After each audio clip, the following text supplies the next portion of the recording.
சென்னை கோடம்பாக்கம் அஜிஸ் நகர் பகுதியில் மழை வெள்ளம் சூழ்ந்துள்ளதால் அப்பகுதி மக்கள் அவதி உறுகின்றனர். இது பற்றிய கூடுதல் விவரங்களை எமது தலைமை செய்தியாளர் ராஜா வழங்கிட கேட்கலாம். ராஜா, வணக்கம். தற்போது இந்த பகுதியில் சூழ்ந்திருக்கக்கூடிய மழை நீரால் பொதுமக்கள் எந்த அளவில் பாதிக்கப்பட்டிருக்கின்றனர்? அந்த நீரை அப்புறப்படுத்துவதற்கு எதுவும் நடவடிக்கைகள் எடுக்கப்பட்டிருக்கிறதா? உங்களுடைய தகவல். வணக்கம். வங்கக்கடலில் செங்கல் புயல் 140 கிலோமீட்டர் தொலைவில் தற்பொழுது மையம் கொண்டுள்ளது. இந்திய வானிலை ஆய்வு மையம் இன்று பிற்பகலில் இந்த புயல் கரையை கடக்கும் பாண்டிச்சேரிக்கும் அதே போல காரைக்காலுக்கும் இடையே கரையை கடக்கும் என்று இந்திய வானிலை ஆய்வு மையம் தெரிவித்துள்ளது. அதே நேரத்தில் சில தனியார் வானிலை ஆர்வலர்களும் அவர்கள் என்றால் நாளை அதிகாலை இந்த புயல் கரையை கடக்கும் என தெரிவிக்கின்றனர். பொதுவாக இந்த செங்கல் புயல் என்பது தற்பொழுது வருகிறது, எப்பொழுது கரையை கடக்க முடியாத என்ற கணிக்க முடியாத அளவிற்கு இந்த புயல் உள்ளது. அதே நேரத்தில் தற்பொழுது சென்னை மக்களுடைய இயல்பு வாழ்க்கை என்பது முடங்கக்கூடிய சூழல் ஏற்பட்டுள்ளது. குறிப்பாக நாம் காட்சிகளில் பார்த்துக் கொண்டிருக்கின்ற அந்த இடம் என்பது சென்னை கோடம்பாக்கம் அஜிஸ் நகரை அந்த பகுதியில் இந்த மழைப்பொழிவு ஏற்பட்டுள்ளது. வீடுகளுக்குள் வெள்ளம் புகக்கூடிய சூழல் ஏற்பட்டுள்ளது. அதே போல ஆங்காங்கே வெள்ள நீர் முழுவதுமாக தேங்கி நிற்பதை நாம் காண முடிகிறது. முழங்கால் அளவிற்கு தற்பொழுது அந்த வெள்ள நீர் சூழ்ந்துள்ளது.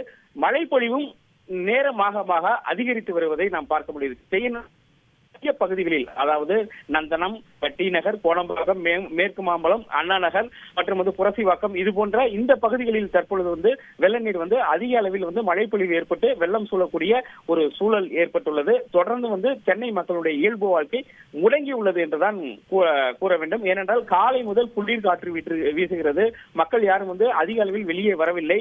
சில தனியார் நிறுவனங்கள் தாமாகவே, பல என்று கூட சொல்லலாம், தனியார் நிறுவனங்கள் தாமாகவே முன்வந்து தன்னுடைய ஊழியர்களுக்கு விடுமுறையை அறிவித்து விட்டன. அதே போல அரசு அலுவலகங்களும் ஒரு சில அலுவலகங்கள் இயங்குவதை நாம் பார்க்க முடியுது. அத்தியாவசிய தேவைக்கான அந்த அலுவலகங்கள் மட்டும் இயங்குகின்றது. பொதுமக்கள் வீடுகளுக்குள்ளேயே முடங்கி இருக்கக்கூடிய ஒரு சூழலை நாம் பார்க்க முடிகிறது. வீடுகளுக்குள் தற்பொழுது வெள்ள நீர் புகக்கூடிய ஒரு சூழல் ஏற்பட்டுள்ளது. இன்னும் சொல்ல வேண்டும் என்றால், நாம் கடந்த காலங்களை பார்க்கும் பொழுது, சென்னையினுடைய மழை பொழிவை பார்க்கும் பொழுது இன்னும் 2-3 மணி நேரம் மழை பெய்தால் அந்த பகுதியில் வீடுகளில் சில தாழ்வான பகுதியில் உள்ள வீடுகளுக்குள் மழை நீர் புகக்கூடிய ஒரு சூழல் கூட ஏற்பட்டுள்ளது. இப்படிதான் தற்பொழுது சென்னையினுடைய பல்வேறு இடங்களில் மைய பகுதியில் தற்பொழுது கொற்றி தீர்த்து வருகிறது கனமழை. ஆங்காங்கே முழுவதுமாக வெள்ள நீர் வீடுகளுக்கும் அந்த பகுதிகளை சூழ்ந்துள்ள ஒரு சூழலை காண முடிகிறது. அதே போல விமான போக்குவரத்து இப்ப முழுவதுமாக பாதிக்கப்பட்டுள்ளது. கிட்டத்தட்ட 12 விமானங்கள் சென்னையினுடைய வான்பகுதியில் வட்டமடித்து வருகின்றன. ஏனென்றால் இறங்க முடியாத ஒரு சூழல் ஏற்பட்டுள்ளது. காற்றின் வேகம் ஓரளவு இருக்கிறது. அதே போல மழைப்பொழிவும் மழை அதிக அளவில் கொட்டி தீர்த்து வருகிறது. ஆகையால் அந்த விமானங்கள், அதே போல போக்குவரத்து என்று பார்க்கும் பொழுது பேருந்துகள், ஒரு சில பேருந்துகள் மட்டுமே இயக்கப்படுகின்றன. சாலையில் வெறிச்சோடி தான் காணப்படுகிறது. ஏனென்றால் இந்த தொடர்ந்து வானிலை ஆய்வு மையம் பல்வேறு ஊடகங்கள் வாயிலாக தங்களுடைய அறிவிப்புகளை வெளியிட்டு வருவதாகவும், அதே போல அரசு ஒரு பக்கம் எச்சரிக்கையை ஏற்கனவே விடுத்துள்ளது. அந்த அடிப்படையில் தற்பொழுது பொதுமக்களும் தற்போது அவர்களுக்கு தேவையான அடிப்படை பொருட்களை வாங்கிக் கொண்டு அனைவரும் வீட்டில் இருப்பதை நாம் காண முடிகிறது.